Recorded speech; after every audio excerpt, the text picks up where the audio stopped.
নিতাই গৌর হরি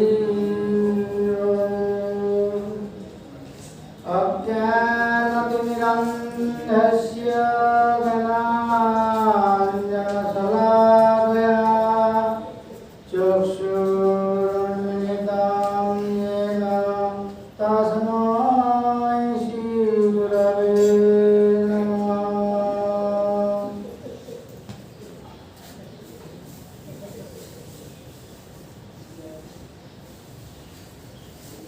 जय रूप सनातन भक्त रघुनाथ श्रीजीव गोपाल भट्ट दास रघुनाथ এই ছয় বসায় করি চরণ বন্দন যাহা হইতে বিঘ্ন না অভীষ্ট পুরাণ।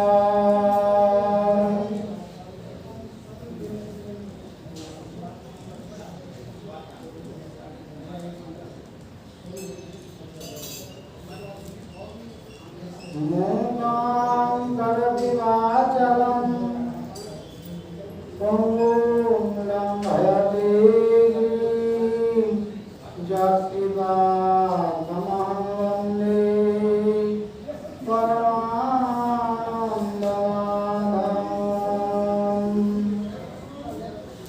मुकुलायमान नयनाम्बुजं विभो मुरलीनिनाद मकरन्दनिर्भरम्।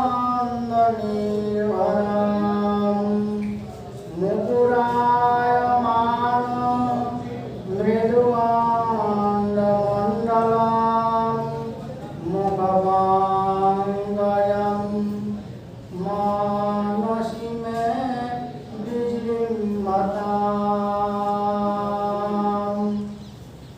परम करुणामय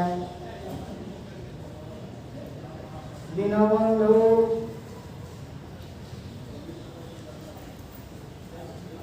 करुणा सिंधु श्री श्री नीलमंगल ठाकुर तार विरचित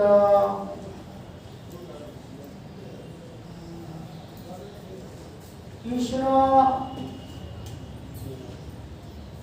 माधुर्ये परिपूर्ण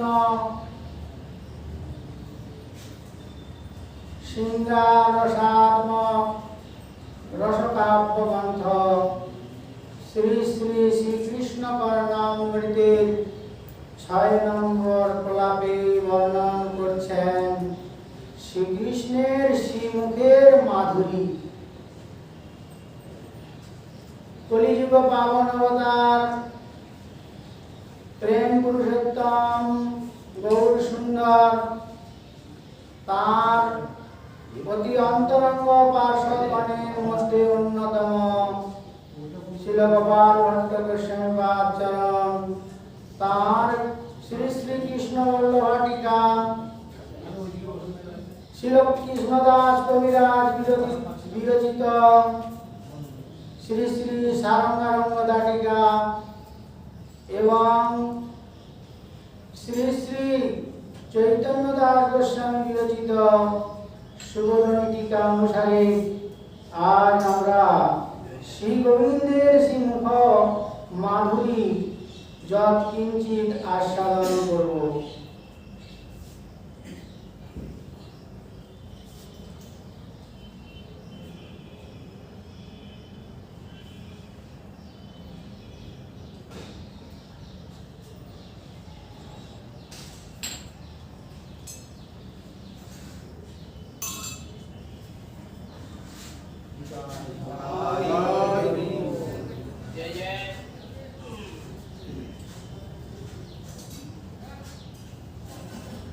श्रीपाद लीला सुखे चित्ते श्रृंगार रसराज इंद्रनील मणिवर्ण नील किशोरे সেই মুখকমল মকরন্দ পানে চিত্তটি লুপ্ত হয়েছে। ভিঙ্গের ন্যায় অতিশয় আকৃষ্ট হয়েছে লালসা অতি বৃদ্ধি পেয়েছে। সখীদের কাছে বলছেন, সখীরে, এই ইন্দ্রনীল বর্ণের কিশোরের এই জ্যোতির্ময় বপুর মুখকমলের মকরন্দ পান করার জন্য আমার চিত্ত ভিঙ্গ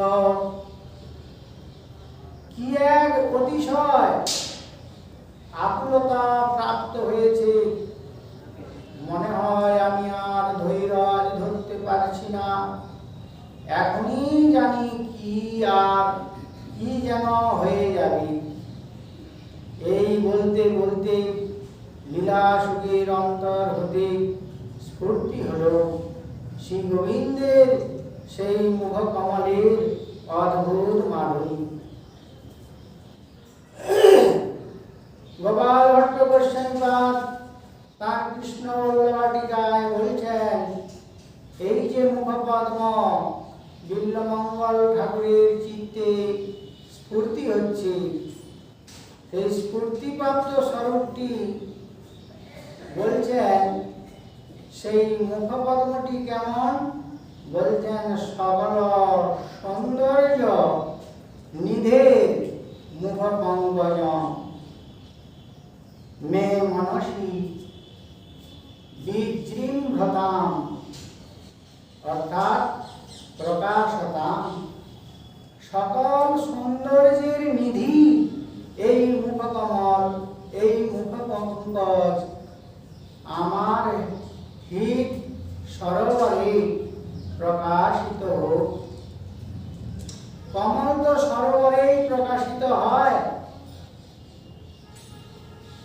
বিল্বমঙ্গল বলছেন, সখী ভাবি, আমার হৃদয় সরসিতে, আমার হৃদ সরোবরে এই মুখকমল প্রস্ফুটিত হোক।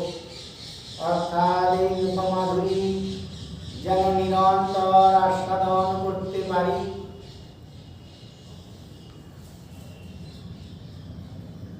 চৈতন্য দাস গোস্বামী বলছেন সুবরণীতে, এই যে বিভুর মুখ পঙ্কজ আমি বর্ণনা করতে পারবো না, এতই মাধুরী। আমার অন্তরে যদি কোনো ভাষা থাকে, সে ভাষা কম পড়ে যাবে। তাই টিকাতে বলছেন, বিভোর মুখ পঙ্কজম ইতি অনির্বচনীয়তম। এটি অনির্বচনীয়, বাণীতে আমি প্রকাশ করতে পারবো না।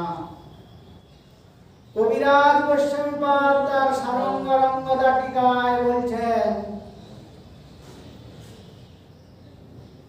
অথ তচ্ছি মুখাবুজ্জ লগ্ন মনস্তয়া সলাবসাহ মাহ। বিভোর স্তন মাধুর্যম চাতুর্যম সম্পদ পূর্ণস্য মুখপঙ্কজম মে মনসি মনসরসি বিজৃম্ভতাম। এই যে বিভোর, এই যে নীল বর্ণের কিশোর, এই যে অদ্ভুত জ্যোতিপুঞ্জের ছটার মুখপদ্মটি বলছেন মাধুর্য এবং চাতুর্য। মাধুর্য এবং চাতুর্য দ্বারা এমন মাখামাখি হয়ে মাধুরীটি প্রকট করছেন, দেখে মনে হবে যেন সর্ব সম্পদে পরিপূর্ণ এই বিভুর মুখপঙ্কজ। সর্বসম্পদ পূর্ণ বিভুর মুখকমল। লীলাসুখ বলছেন, এই রূপ মাধুর্য চাতুর্যে মাখামাখি বিভুর মুখপদ্ম আমার হৃদয় সরসিতে প্রকাশিত হোক, প্রস্ফুটিত হোক। অতিশয় আরতি করছেন।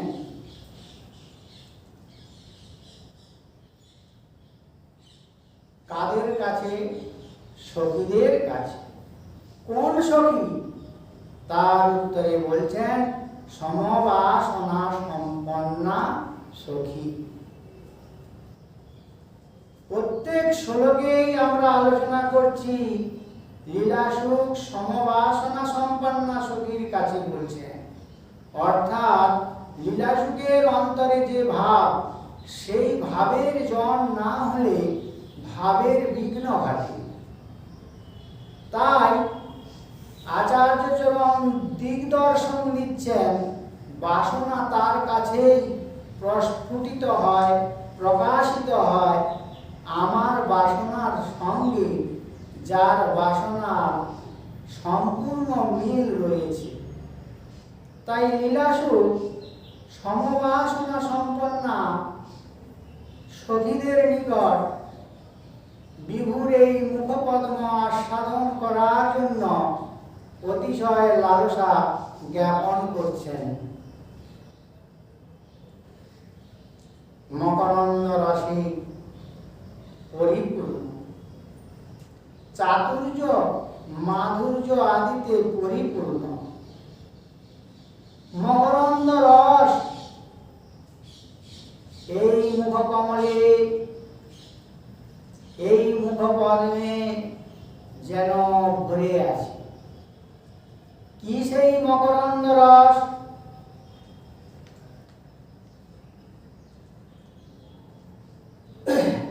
গোপাল ভট্ট বৈষ্ণবপাদ তার কৃষ্ণ বল্লভা টিকায় বলেছেন, তদ বিশিনষ্টি মুরলী নিনাদ মকরন্দ নির্ভরম। মুরল্যা নিনাদ এব মকরন্দস্তেন নির্ভরম পূর্ণম। আহা, যেন মকরন্দ রস দিয়ে এই মুখ পঙ্কজ পরিপূর্ণ। সেই মকরন্দ রসটা কি? বলছেন মুরলীর নিনাদ, মুরলীর ধ্বনি। ধ্বনি কখনো মকরন্দ হয়? বলছেন এই ধ্বনির এতই মধুরতা, যেন কত শত মকরন্দকে উদ্ধিৎকৃত করে। সমস্ত মকরন্দের যে স্বাদ, সেই স্বাদকে উদ্ধিৎকৃত করে এই মুরলীর ধ্বনি। তাই মকরন্দের সঙ্গে মুরলীর ধ্বনিটিকে তুলনা করছেন। সুবোধনী টিকায় বলছেন,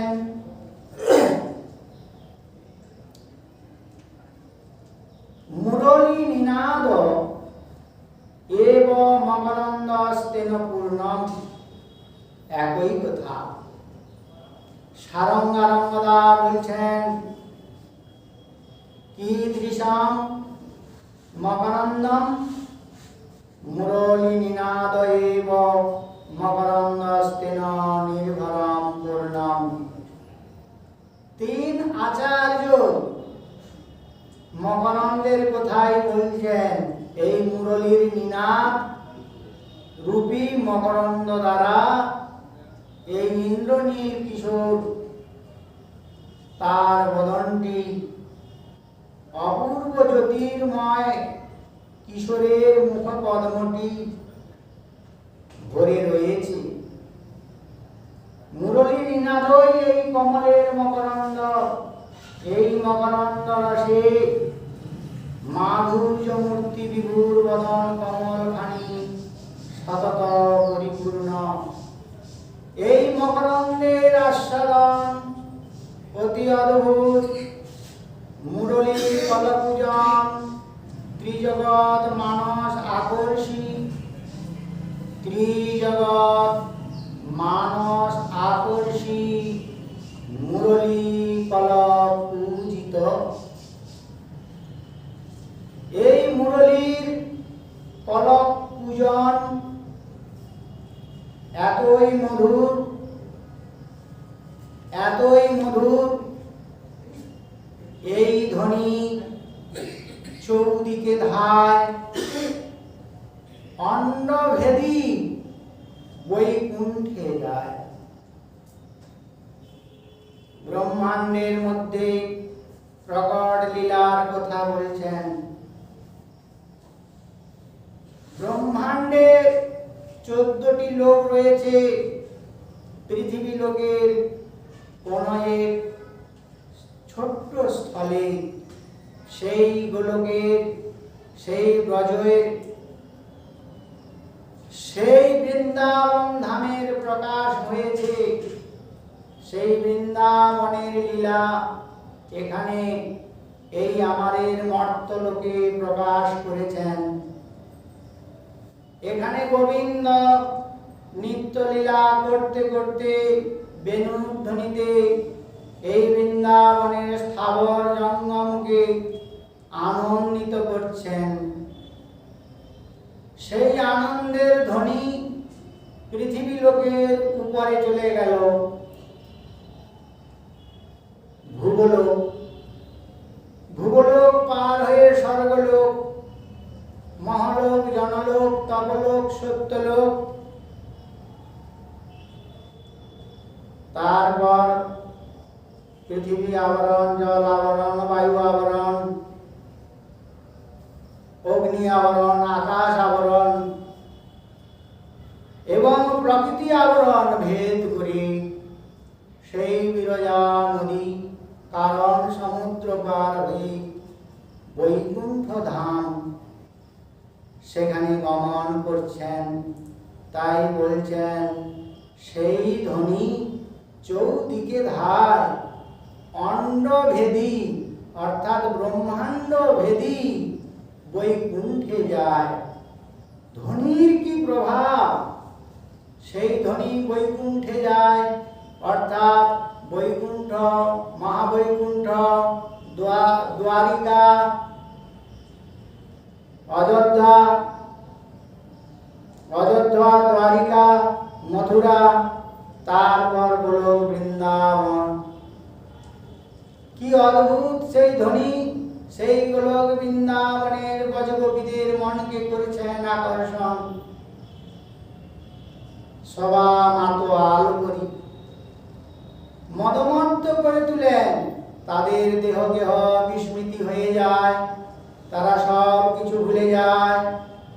যেমন কোনো বিশেষ শক্তিশালী পুরুষ কোনো দুর্বল জনকে আকর্ষণ করে নিয়ে যায়, তার কিছু করার থাকে না, তেমনি এই ধ্বনির এত শক্তি। বলছেন সবা মাতো আল করি, বলাৎকারে আনে ধরি। তার মধ্যেও আবার বিশিষ্ট জন রয়েছে। বলছেন বিশেষত যুবতীর গণে, সবাইকে তো আনেন, কিন্তু বিশেষ যত্ন থাকে যুবতীর গণটা। যুবতীর গণের উপর তার বিশেষ যত্ন। কোন যুবতী? তার উত্তরে বলছেন সিংহার রস স্বরূপিণী মহাভাববতী যুবতী। তাদের প্রতি এই মুরলীর আকর্ষণ অতি অদ্ভুত।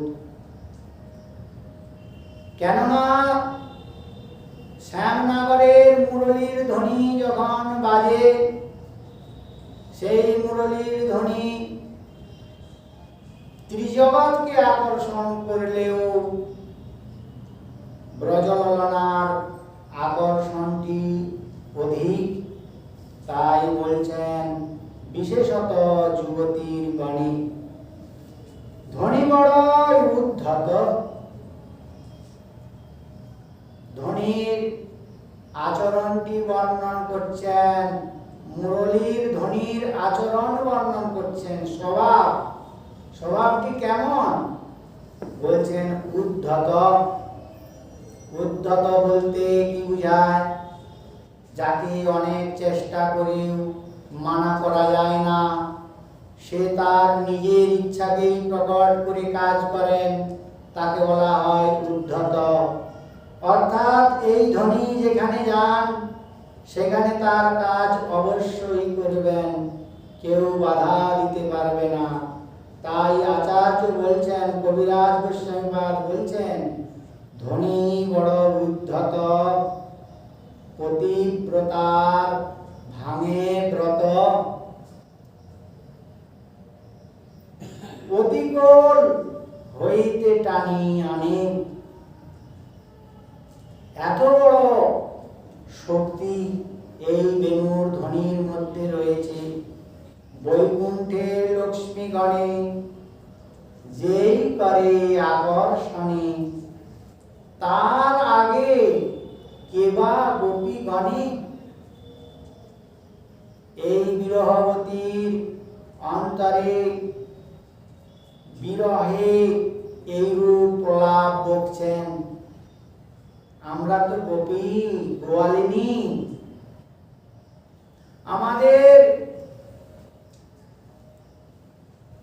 এই গোবর দিয়ে ঘুঁটে বানিয়ে, কান্ডা বানায় আমরা আমাদের ভোজনের জন্য রন্ধন ক্রিয়া করি। আমরা তো অতি সামান্য জন। বৈকুণ্ঠের লক্ষ্মী, আহা, সে তো নারায়ণের পতিব্রতা, তার ভ্রুভঙ্গিতে অনন্ত ঐশ্বর্যের প্রকাশ। এমন লক্ষ্মীকেও এই বেণুর ধ্বনি আকর্ষণ করে।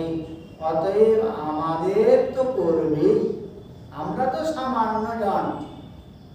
বিরহের ভাবে এইরূপ বলছেন। অর্থাৎ এর অর্থ এই নয় যে বৈকুণ্ঠের লক্ষ্মীগণ গোপীদের অপেক্ষা শ্রেষ্ঠা, তারা ঐশ্বর্যে শ্রেষ্ঠা, কিন্তু মাধুর্যে গোপীগণের মতন এমন শ্রেষ্ঠা আর কেউ নাই। বেণুর ধ্বনি তো মাধুর্যবতীদের জন্যই, ঐশ্বর্য সম্পন্ন লক্ষ্মীদের জন্য তদ্রূপ ক্রিয়া নহে। তাই বলছেন, বৈকুণ্ঠের লক্ষ্মীগণে যেই করে আকর্ষণে, তার আগে কেবা গোপীগণে। এই বেণুর ধ্বনির কি আকর্ষণ! পাতিব্রত ধর্ম নষ্ট করে দেয়, কোটির বসন খসায়ে দেয়, অঙ্গের ভূষণ, অঙ্গের বসন কিছুই থাকে না, নিবি ঘষায় অতি আগে, গৃহকর্ম করায় ত্যাগে। অঙ্গ এমন অবশ হয়ে যায়, বুদ্ধি এমন বিচার শূন্য হয়ে যায়, গৃহের কিছু কর্মই করতে পারেন না। গৃহ থাক দূরে, তাদের নিজ শরীরের ক্রিয়াকেও ভুলে যায়। তারপর সেই ধ্বনি কি করে? বলে ধরি আনে কৃষ্ণ স্থানে। লোক, ধর্ম, লজ্জা, ভয় সব জ্ঞান লুপ্ত হয়। ওইছে নাচায় সব নারী গণে। যদি তাই হয়, উজ্জ্বল রস চিন্তামণি স্বরূপা শতকোটি ব্রজবালার অন্যতমা শ্রীমতী রাধা ঠাকুরানীর কি অবস্থা হতে পারে? তার উত্তরে বলছেন, প্রেমময়ী যখন বংশীনাথ শ্রবণ করেন, তখন ওই চরণে মনটি সমর্পণ করে নানা ভাব প্রকট করতে করতে বড়াই মায়ের কাছে জিজ্ঞাসা করেন, বড়াই মা, বলো না কেনা বাঁশি বাজায় বড়াই ওই কালিন্দির কুলে। কে এমন করে অন্তরকে মর্মরিত করে কে এমন বাঁশি বাজায় গো? ও বড়াই মা, আমায় বলো না। কেনা বাঁশি বাজায় বড়াই। কখনো শুনছি কালিন্দির কুল হইতে বংশীর ধ্বনি, কখনো শুনছি এগোঠে গোকুলে। আহা ওগো বড়াই, আকুল শরীর মন ব্যাকুল করে।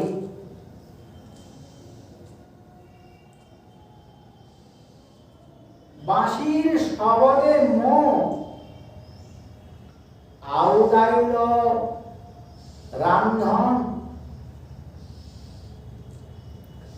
ওগো বড়াই, কেনা বাঁশি বাজায় বড়াই, সেনা কোন জনা?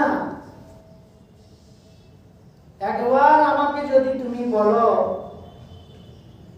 তাহলে আমি তার দাসী হয়ে তার চরণে জনমের মতো বিকাই যাব। দাসী হইয়া তার পায়ে বিকাইব আপনা। কেনা বাঁশি বাজায় বড়াই, কত চিত্তের হরিষে তার পায়ে বড়াই মই। কি কইলাম দোষে?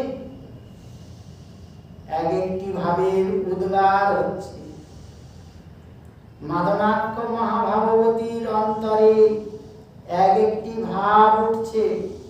বলো না বড়াই মা, আমি কি সেই সুন্দরের, যে সুন্দর এই রূপ সুন্দর বংশীধ্বনি করছেন, তার চরণে কি আমি কোনো অপরাধ করেছি? কেন আমায় সে কিনে নিচ্ছে না? কেন আমায় সে জানতে দিচ্ছে না যে আমি বংশীধ্বনি করছি? এই বলতে বলতে অঝরে ঝরে প্রেমবতীর নয়নের পানি অঝরে ঝরে যাচ্ছেন প্রেমবতী সেই বংশীধ্বনি শুনে। বাঁশির শবদে বড়াই, আমার মনে হয় এখনই প্রাণ যাবে, আর আমি প্রাণ রাখতে পারছি না বড়াই মা।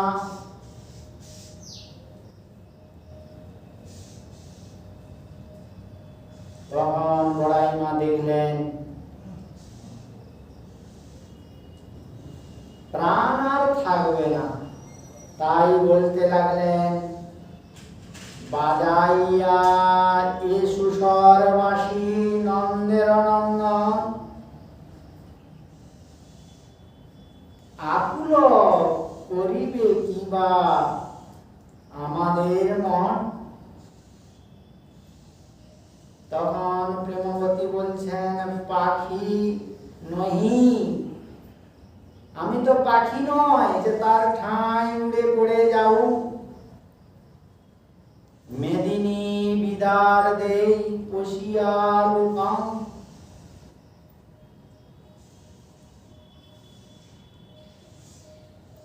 ওগো বড়াই, আর মনে হয় আমার এই মেদিনী থাকবে না আমার কাছে।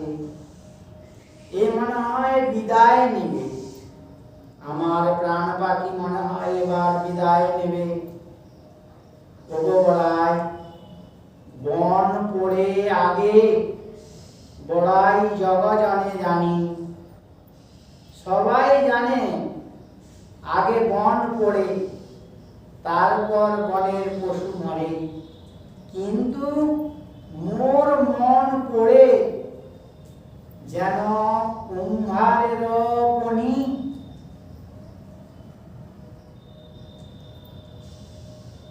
প্রেম ঠাকুরানী বলছেন, কুম্ভারের ফণির সাথে তুলনা দিচ্ছেন।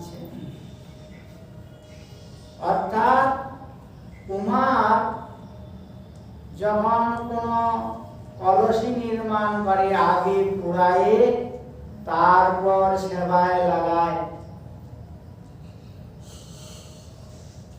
তো মনে হয় আমাকে আগে পুড়িয়ে ছাই করবে এই বেণুর ধ্বনি, তারপর সেবায় লাগবে কিনা তাও তো জানি না।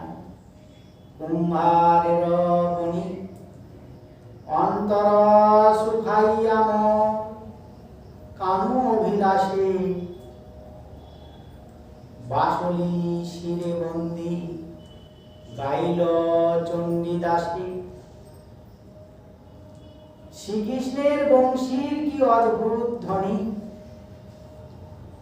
লীলাসুখের অন্তর জেনে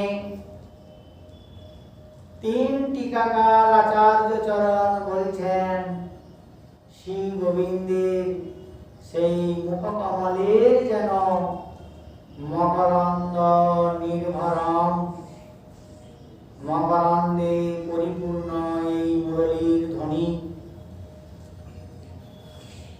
মুখকমলের অপূর্ব মকরন্দ। সখীরে এইরূপ মুখকমল আমার হৃদয় সরস্বতী প্রস্ফুটিত হোক।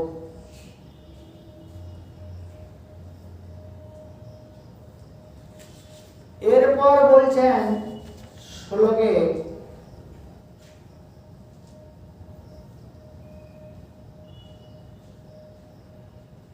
মুকুলায়মান নয়নাম্বুজং বিভো,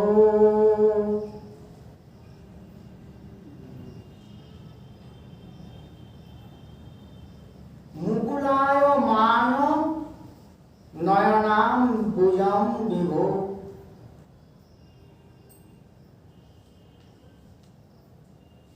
গোপাল ভট্ট গোস্বামীপাদ বলছেন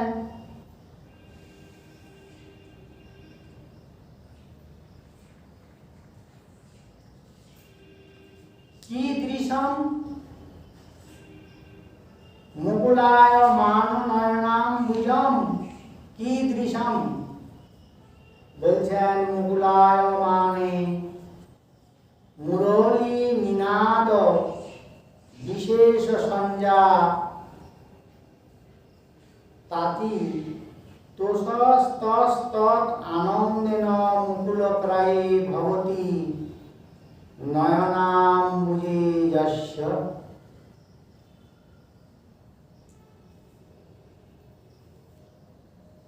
একটি মুখকমলের উপরে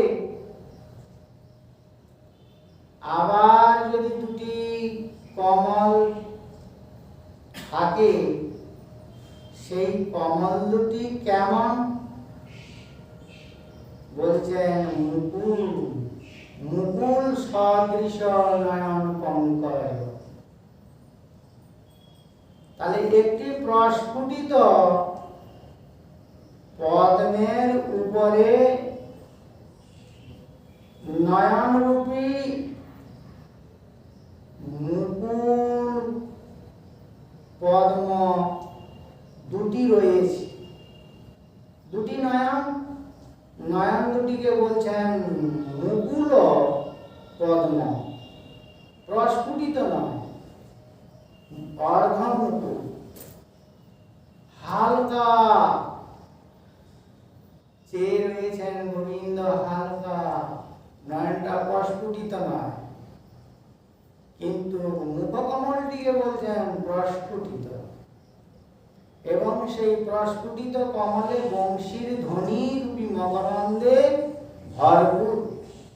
তার উপরে দুটি নয়ন দেখছেন যেন মুকুল সদৃশ।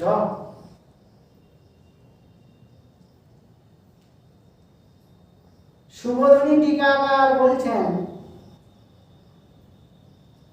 মুকুলে ইবা চরতি নয়নাম্বুজে যস্মিন, অনেন বিলাস রসমগ্নত্বং ধ্বনিতম।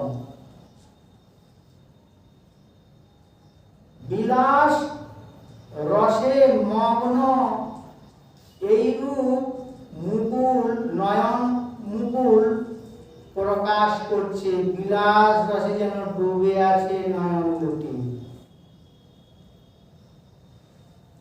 কি অদ্ভুত! গোবিন্দের সেই মুখকমলের নয়ন বর্ণন করছেন।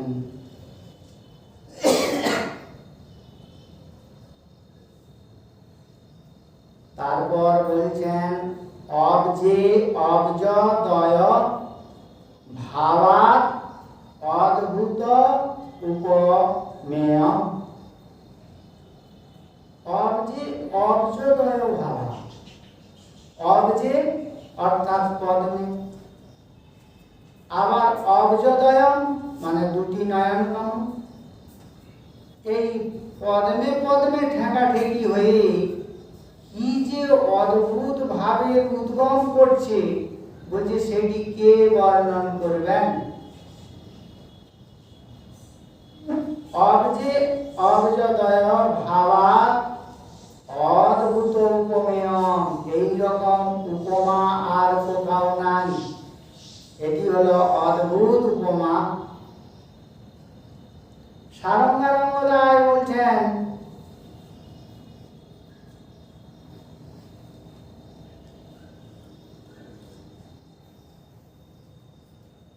স্মরমদেন ভাবোদ্গারেণ চ মুকুলায় মানে নয়নাম্বুজে যস্মিন। স্মরমদ এবং ভাবোদ্গার। আচার্যচরণ কবিরাজ গোস্বামীপাদ দুটি বিশেষণ দিচ্ছেন নয়নে, যে ইন্দ্রনীলমণির দর্পণের ন্যায় গণ্ড দর্পণে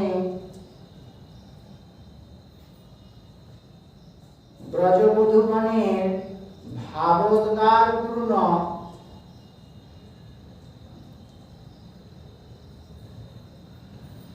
মুকুলায়মান নয়ন কমল। দেখুন কবিরাজ গোস্বামীপাদের কি রসিকতা বর্ণন। এক আচার্য বলছেন যে মুখকমলটি প্রস্ফুটিত, তার উপরে মুকুল সদৃশ নয়ন পঙ্কজ দুটি ভাবে গদগদ হয়ে অর্ধমুকুলিত অবস্থায় আছেন।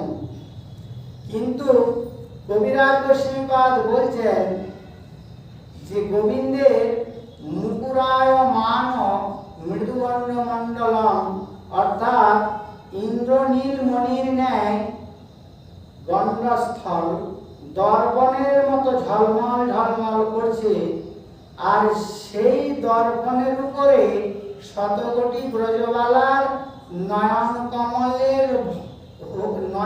কমল হতে ভাবোদ্গার এবং স্মরমদ দৃষ্টির অদ্ভুত লহরী গোবিন্দের মুখকমলের পাশে যে মণির দর্শনের ন্যায় গণ্ড, তাতে শত শত ব্রজবালার এই দৃষ্টি পড়ে সেই দর্পণে এমনভাবে প্রতিভাবিত হচ্ছে যেন শত শত গোপীদের নয়নরূপ পদ্ম, ভাবোদ্গার পূর্ণ পদ্ম এবং স্মরমদযুক্ত পদ্মের অদ্ভুত শোভা সেই দর্পণে শত শত পদ্মরূপে প্রস্ফুটিত হয়ে গণ্ড দর্পণকে অতি সুশোভিত করছে। কবিরাজ গোস্বামীপাদের আস্বাদন কত গম্ভীর, গুরু গম্ভীর, ভাবোদ্গারী নয়ন। সেই নয়ন প্রস্ফুটিত হয়েছে গোবিন্দের গণ্ডে। আহা, এইরূপ বর্ণন অতি অদ্ভুত।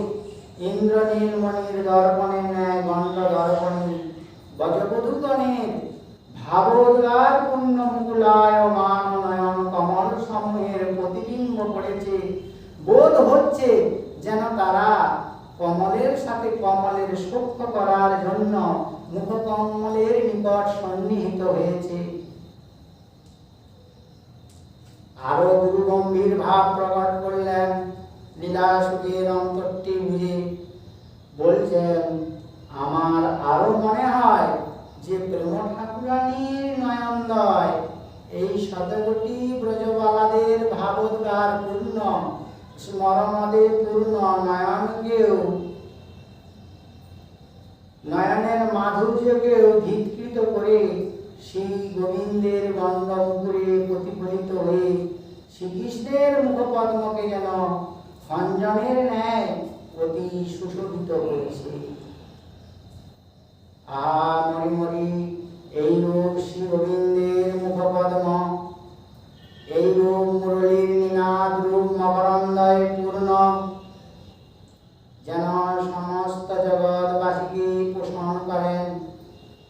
গোপাল ভট্ট গোস্বামীপাদ আশীর্বাদ করছেন জগৎবাসীর নিকট যে হে গোবিন্দ, তোমার এই মুখপদ্মের মাধুরী যেন জগতের সমস্ত জীবকে প্রতিপালন করে, অর্থাৎ আনন্দ সাগরে ডুবিয়ে রাখে। লীলাসুখের অন্তর জেনে শ্রীল গোপাল ভট্ট গোস্বামীপাদ এই রূপ আশীর্বাদ দিচ্ছেন।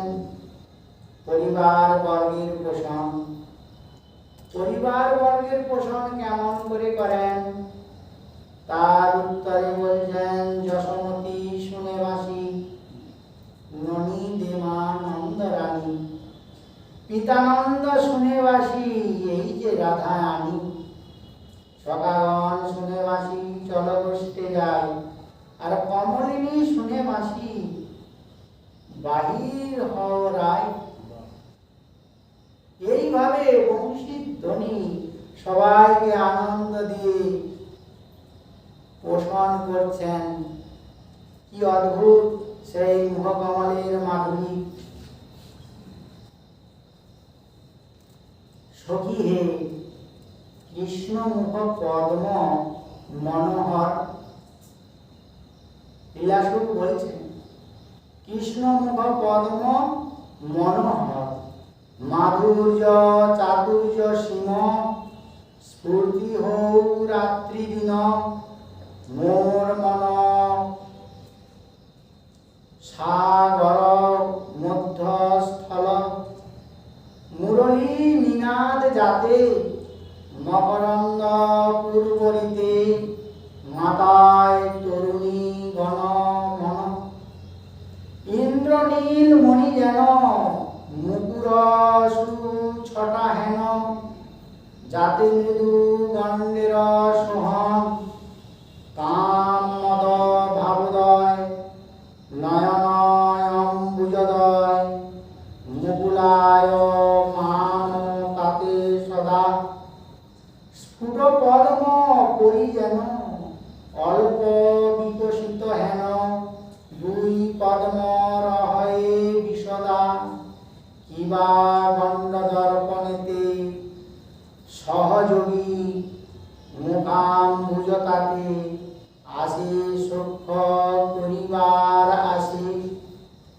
শিরাধার নয়নাম্বুজ আইলা যাতে ভাবপুঞ্জ, সেহেন খঞ্জয় দয় বৈশে, মাধুর্য সমুদ্র সার, কহিতেই স্ফূর্তি আর শ্লোক পড়ে এক অদ্ভুতে, কৃষ্ণের মাধুর্য লীলা বর্ণিতে বর্ণিতে হইলা লীলাসুখের অন্তর স্তম্ভিত, কৃষ্ণ দর্শনে রাধা মনে যে পাইল বাধা, তারে সুখ দিবার কারণে এসব মাধুর্য লীলা অভ্যাসিতে লাগিলা, সুখবতী উপজিল মনে।